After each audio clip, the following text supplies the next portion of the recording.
friends, it is Jenna, what is up, and welcome back to the Board Game Garden, and welcome to another episode of Sowing Solo. So if you guys do not know what this is, basically I just chat about a bunch of different games that I've been playing solo recently, and I've said this in many videos, and I'm sure you guys are getting sick of it, but I have been a little bit busier these last few months, and I haven't been able to play as many solo games, so I haven't been doing these monthly. I've kind of more just been doing them whenever I have enough games that I've been playing solo to talk about.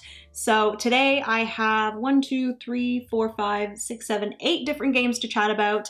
There's a few different smaller ones and then a few different slightly bigger ones. I haven't really played any like huge games solo recently, but I am very excited to talk about the ones that I am going to chat with you about today. So without further ado, if you guys want to see all of the games that I've been playing solo recently, then just keep on watching. Give this video a big thumbs up if you enjoy. Also hit the subscribe button down below if you've yet to do so. We'd love to have you here in the garden. And without further ado, let's get into all the games that I've been playing solo recently, shall we?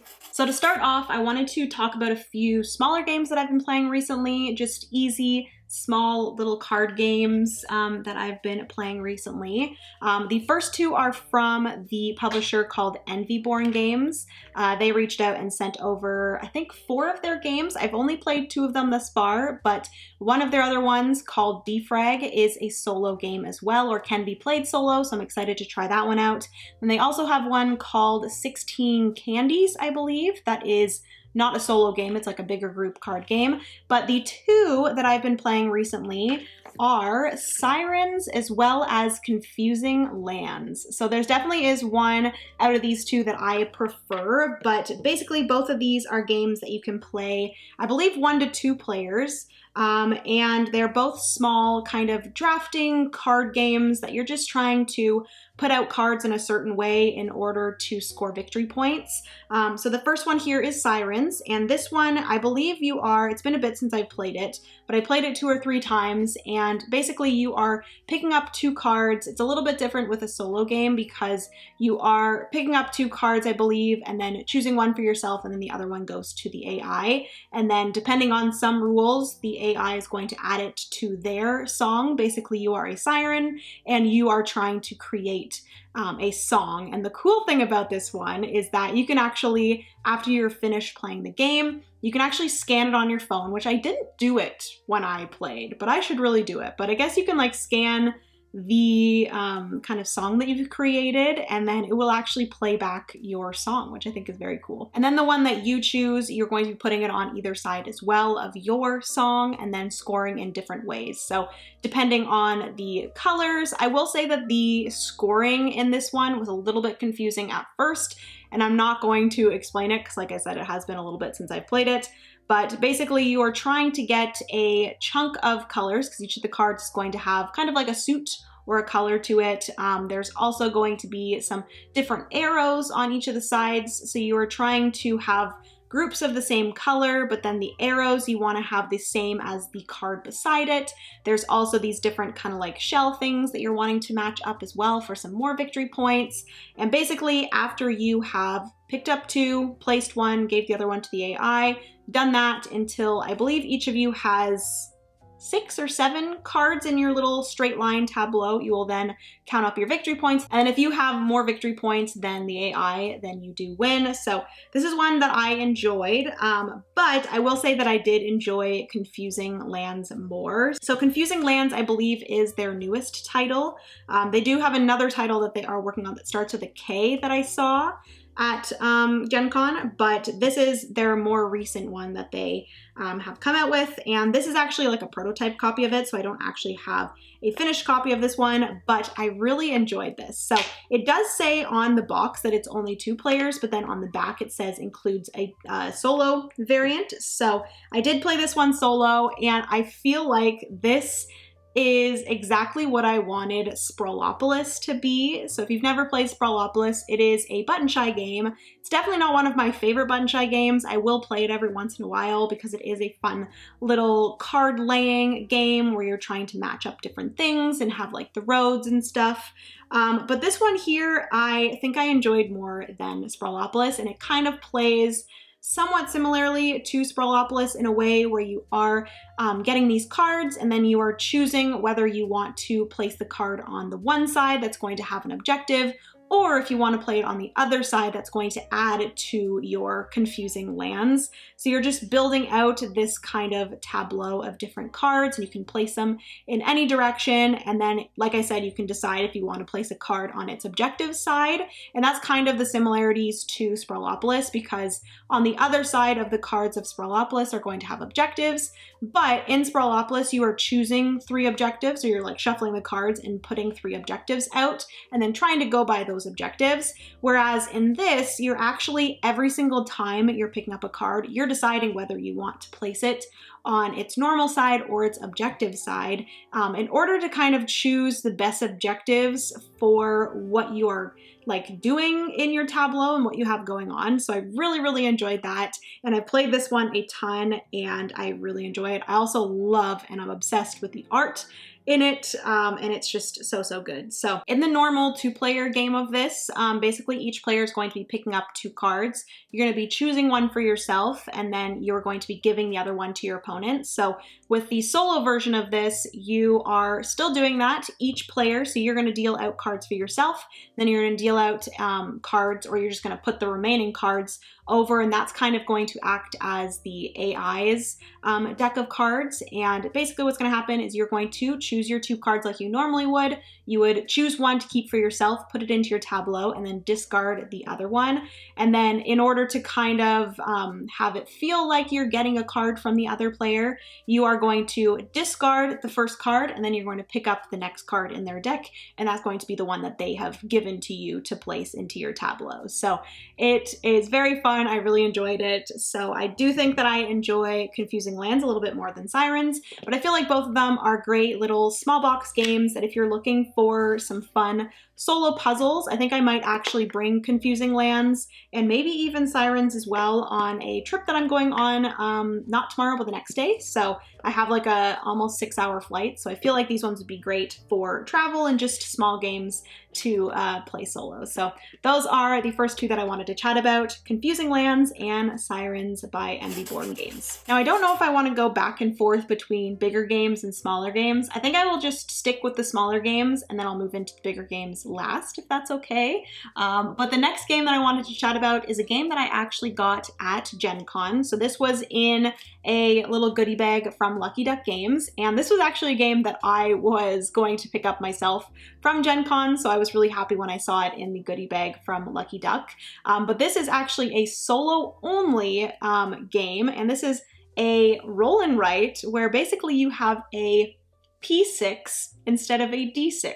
So it is actually a pencil that you're going to be rolling, and then wherever it lands, that's going to determine what you are going to do. So this game is called Paper App Dungeon, and it's actually just like a little notepad, and I think this is so cool. This is another one that I'm 100% bringing traveling with me, but basically it's just a notepad, and it is like a dungeon diving game where you're basically just going to be going through a bunch of different kind of dungeons. So I've done a few thus far, and you're going to be going through all these floors, and then you're going to start in a certain spot, and then you're going to be trying to make your way to the exit. And the way that you're going to be moving is you're going to be rolling your pencil, your P6, and whatever number it is, that's going to be how many spaces you can move. And depending on if it's an odd number or an even number, that's going to determine if you are going to move orthogonally or diagonally. So I believe it's even numbers are orthogonal and odd numbers are diagonal. It could be the opposite. But basically you're doing that, you're moving. There's a bunch of different things that you could run into potentially. There's treasure, there's spider webs, there's monsters that are going to break down your HP. The treasure is going to give you coins and stuff. And then looking forward to the different things, eventually you'll get to like shop pages where you can spend your money to get like certain things, and I am just so excited to dive into these. Like I said, I've only played the first few floors. I will say it does seem a little bit easy at times to avoid things that you don't want, but I did in the first few floors hit some things that I just could not avoid because I like got myself into a certain situation where I couldn't go any other direction other than the direction towards like a monster or a spider web. But for the most part, I've had some pretty good luck with like kind of avoiding and kind of going around the things that I don't want to hit. But overall, I've really enjoyed this little game here. And like I said, I'm excited to bring it traveling with me because you literally just need a kind of surface to roll your pencil, and then you just have this little kind of notepad that you're like playing a game in. I thought this was very, very fun. So if you're looking for a fun little dungeon crawler type of solo game that you can take on the road with you, traveling, or if you just want one to like keep on your bedside table, that's actually what I've been doing. I've just been keeping this on my bedside table and playing a floor or two before I go to bed. So yeah, that is Paper App Dungeon. So much fun. Such a cute little game. Been loving that. All right, so moving on to the last small game. This is actually a really big surprise to me because this showed up in the mail randomly and I was like, what the heck is this? And then I realized that it had a solo mode and I'm like, oh, that's cool, because this is like an interesting little like card game that I looked at it and like you wouldn't think that this had a solo mode, but this is a game called Ultimatch and it is from the publisher Fireside Games. It plays 1 to 5 players and I do believe that the multiplayer, I haven't played it multiplayer, is a cooperative game. Yes, it says cooperative here. So it makes sense that you can play it solo.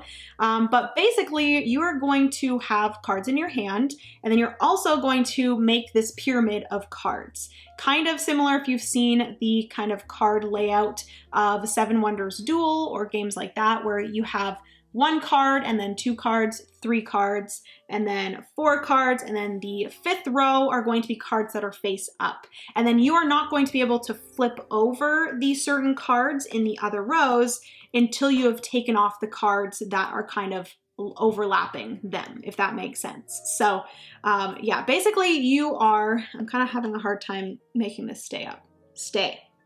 There we go.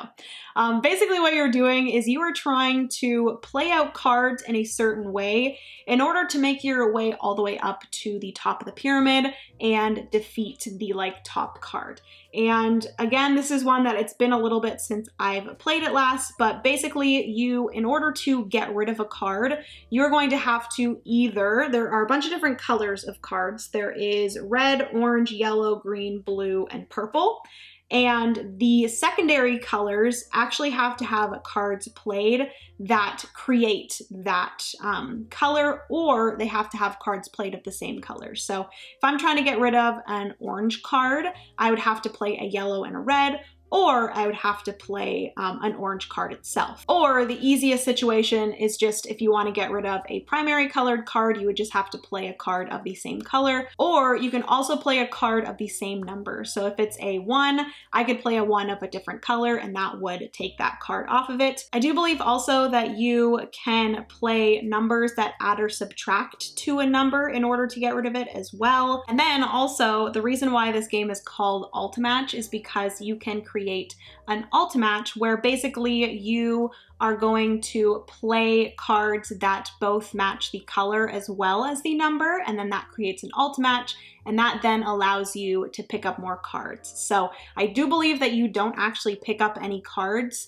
and you are trying to go all the way to the top without gaining cards unless you are able to create these ultimatches, and that gains you more cards into your hand. So I actually really enjoyed this one. It was a huge surprise to me. I'm not sure if I would enjoy this one multiplayer. I feel like it would definitely just be one of those games where like everyone's kind of playing things out individually and trying to work together, but then ultimately I don't think in the multiplayer you can talk about what you have in your hand. I could be wrong. You could actually be able to talk about what's in your hand, but yeah, just really I enjoyed this one solo, and I feel like it's a great kind of puzzly game. If you really enjoy games where you're trying to figure out a puzzle in your head and trying to successfully kind of achieve that puzzle, I do think that you would enjoy this one. So yeah, quite a surprise to me. I was not expecting much from it, but I really enjoyed Ultimatch Solo, so I wanted to give a shout out to it. So moving on to the next game, I think I'm going to talk about this one next. This is a game that I got sent over by Pandasaurus Games, and that game is Umbrella. So this is actually the second Umbrella game that I recently kind of discovered. The other one is the Agueda City of Umbrellas, which is another great umbrella themed game that can play solo and is really good. So I definitely recommend checking that one out. I did a preview of it, and then I also do believe I did a solo playthrough of it as well. I will link that up here if I can find it. I'm not 100% sure if I did that live stream on Twitch or if I did it on YouTube, but yeah, that was another good Umbrella game. But this is Umbrella, just simply Umbrella, and this is a wonderful puzzly game that I really enjoyed. I do think that there are some other kind of puzzly games that I enjoy more than this one, but it kind of goes in that realm of like Calico and Cascadia and those great puzzly solo games, or great games that play solo, because those all can be played multiplayer. This one can also be played multiplayer, and I feel like it would be very fun multiplayer as well, because there is a lot of player interaction, which I think is cool and not something that you see often in these like puzzly games. Most of the time it's kind of more so interaction when it comes to just like drafting things and taking something that another person maybe wanted. But in Umbrella, you are actually doing like a sliding puzzle, which I think is very cool. And in the multiplayer game, you have the places that you're sliding and taking things from in between the players. So I'm going to be kind of sharing something with the person to my right and the person to my left. Whereas in the solo game, you still have those kind of areas, but you are not really sharing them with any like AI or anything, but you are having to discard things, and you're trying to do this puzzle of basically you have a bunch of different like objectives and different patterns that you're trying to create in order to gain victory points. There's going to be some different kind of overall objectives that you're trying to complete, but then there's also these like sub-objectives where you're trying to kind of get the different colored umbrellas into these certain configurations. So you are taking something from one side, pushing off something, and then placing it on the other side. And then you are having to discard that tile once you have pushed it off. So you're really paying attention to what you are adding into your puzzle, but then also what you're taking away, because you are having to discard that color. So if you're wanting that certain colored umbrella for another objective, then you are not going to be able to get it back because it's getting permanently discarded from the game. And you're just trying to add things from the top and pushing things down, pushing things up, left and right. And like I said, you're just trying to create these different configurations. And then the kind of overall objectives is that the colors that you're making these configurations into, those are going to kind of help you complete different kind of bigger objectives of you're needing this color, and this color in order to gain victory points. So that's ultimately how you're going to get your points. And yeah, overall, I really enjoyed this one. It was a wonderful little puzzle. I will say the first time that I played this, I didn't, for some reason, read the rule where you had to discard things. So I was just like, yeah, push this here, not discarding anything and not losing anything. And I'm like, wow, this is really easy. Like, I don't know why I'm doing so well, which is kind of funny because in another game that I'm going to talk about in a second, I did something very similar. So thank goodness I'm playing solo and no one is seeing any of my mistakes except you guys are now listening to it. But anyways, yeah, I eventually figured out that I was playing this slightly wrong, and I did play it correctly a few times after that, and I really enjoyed it. So that is Umbrella. All right, so moving into a slightly bigger game. This was actually the most recent game that I played on a live stream, and I haven't live streamed for I think over a month now, and I do want to apologize right now. I promise you the solo live streams are coming back. Like I've said many times, I've just been very busy and I've been having a really hard time trying to find a day that I can actually schedule live streams and do them consistently. Honestly, I might not be able to do any live streams until like November. We will see. I am doing a few things in September, and then I'm also going to Japan for like almost 2.5 weeks in October. So it'll be interesting. Maybe I will try to do a few live streams in September when I'm not traveling. But anyways, this was the last game that I played on live stream, and I loved this game so much. It is from one of my favorite publishers but the game is Shipwrights of the North Sea Redux. So this one was sent over to me by Garfield Games, so huge thank you to them. And this is a reworking of one of their older games called Shipwrights of the North Sea. I believe it was one of their first games that they came out with. This is the only one that I've played. I haven't played any of like the North Sea trilogy, but this one I played and it is so good. There is just something about Garfield Games that just gets my brain going, and I absolutely love the puzzle of their games. And this one kind of reminded me a little bit of Legacy of You, which is another one of their games that I really enjoy that is a solo-only game.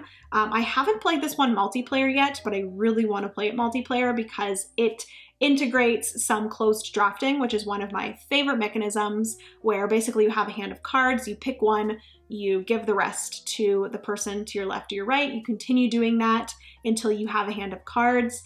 And so in the solo mode of this, there's a little bit of like a way to do it to kind of make you feel like you're doing some closed drafting. But basically you are picking up 5 cards, choosing 2, discarding 3, picking up 4 cards, choosing 2 again, discarding the other 2, and then picking up 3 cards, choosing 2, and then discarding 1. And then that's going to be your hand of cards for that round.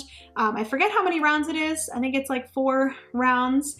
And this one, ultimately, a lot like Legacy of You, is a hand management a little bit, some resource kind of conversion and resource management, and then also a big tableau builder, which if you watched the channel before, you know I love.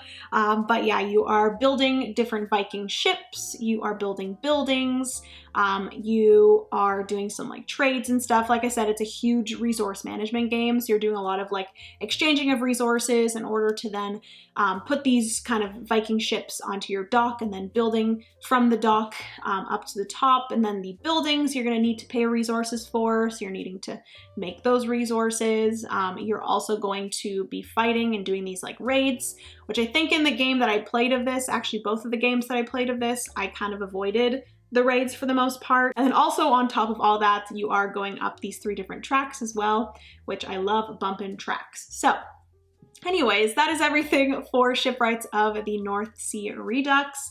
This one, like I said, I've really enjoyed, and I'm looking forward to playing this one solo more. And then also, I really do want to introduce this to some friends for multiplayer play, because I feel like this one will be a good one to play multiplayer. But yeah, I really enjoyed this one. It's no surprise, I love Garfield Games, and it felt kind of similar to that Legacy of You and those like Hadrian Wall, kind of just like exchanging different resources and trying to do as much as possible in order to gain victory points. So yeah, that is Shipwrights of the North Sea Redux. All right, so moving on to the last 2 games. I wanted to leave these 2 to last because these were both ones that I received at Gen Con, and these were the most recent ones that I have played solo. So I'm very excited to talk about both of these. So the first one that I want to talk about is Parks Roll and Hike. So I do think I want to do a live stream of this one. So maybe once I get home from the traveling that I'm doing this weekend, maybe I will do a live stream of Parks Roll and Hike when I get home. But this is such a wonderful little game. I've actually played this both multiplayer as well as solo thus far. You guys will hear my thoughts on the multiplayer mode in my next kind of monthly wrap up that I'll do at the beginning of September. Parks Roll and Hike is a roll and hike game where basically you're going to be rolling these different dice. The one thing that I love about this game is that each of the players is going to get this little book that you're going to open to a page, and that's going to be your little area that you're going to be writing things down for this roll and write ultimately.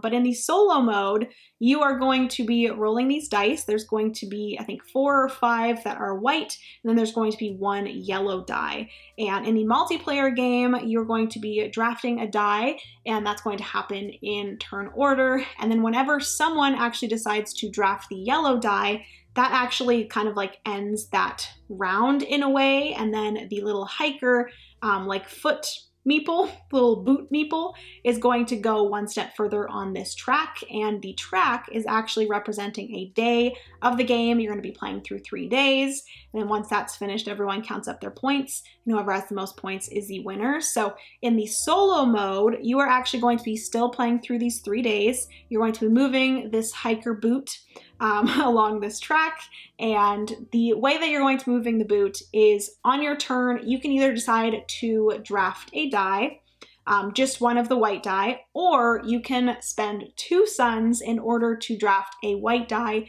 and the yellow die, which this is the thing that I played wrong the first time that I played the solo. For some reason, I thought I only had to pay 1 sun to take both of the dice, but I indeed had to pay 2 suns. So I was paying 1 sun the whole time, and then I was like, wow, I did really good. I scored like 80 something points.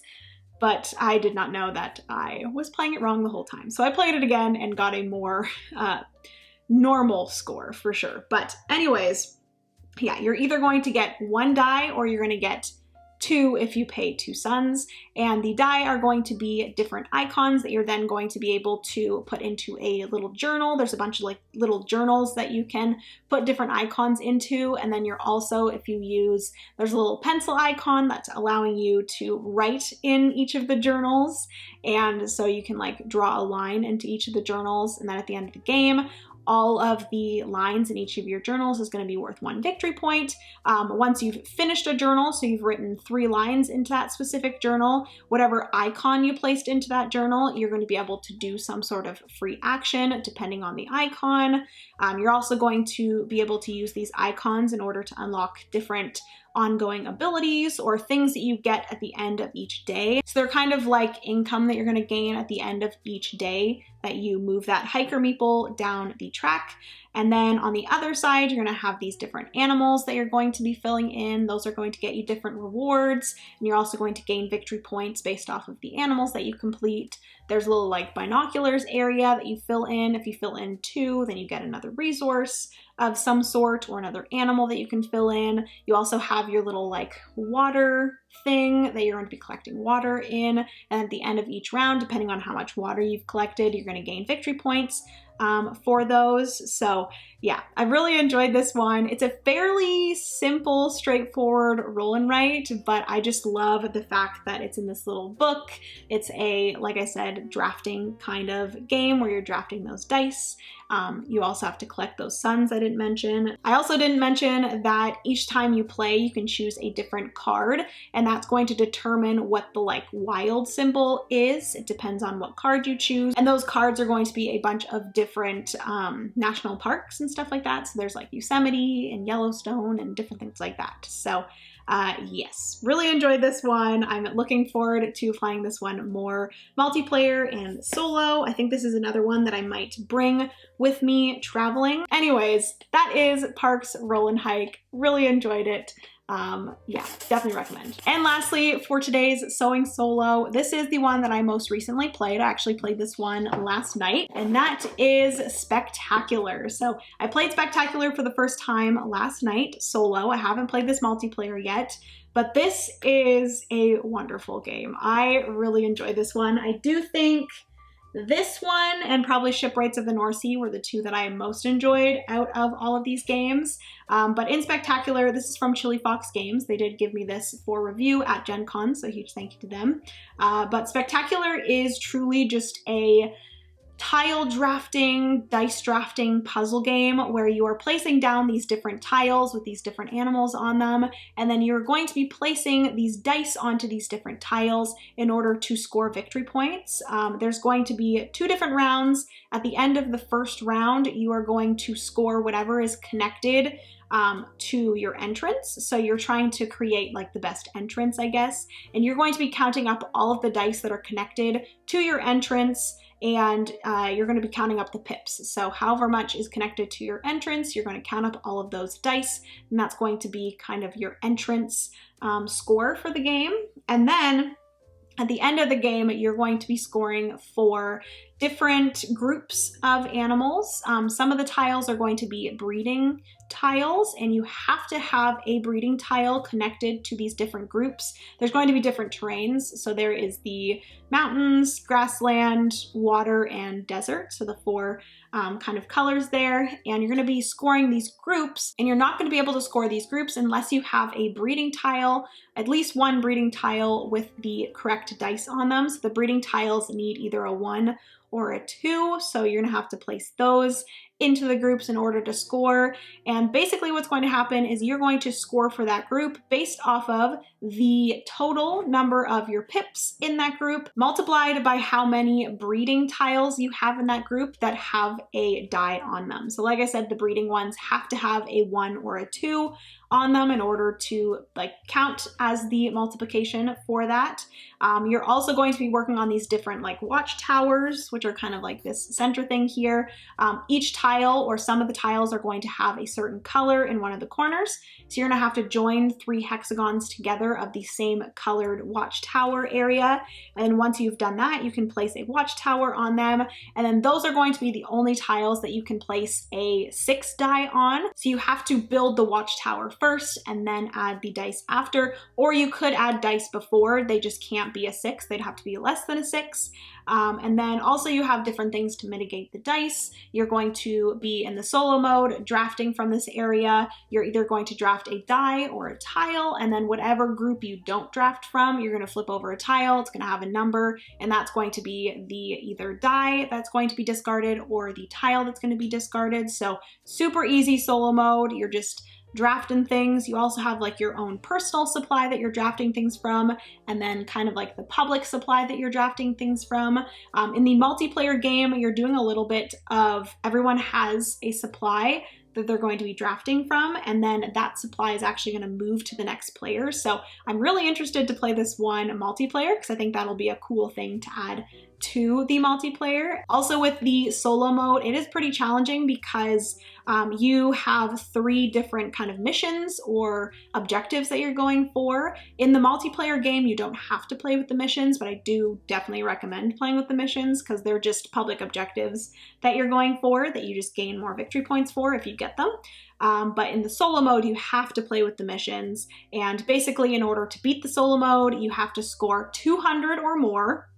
And you also have to successfully achieve 2 of the 3 missions that you have. So when I played this, I did score 2 of the 3 missions, and then I scored a score of 194. So yeah, I was 6 points away from successfully completing the solo mode, but unfortunately I did not. So I'm very excited to play this one more and see how many points I can get. So yeah, overall, really enjoyed this one. Like I said, this was probably one of my favorites. I also really love the organization that they've done in here. They have all of the components in these different boxes that kind of just like fit perfectly in the box, and it's just so nice to have it so organized. So yeah, if you are really a fan of tile laying games, games that use dice in cool ways, drafting games, games with objectives, I definitely recommend this one. It's fun, puzzly, beautiful.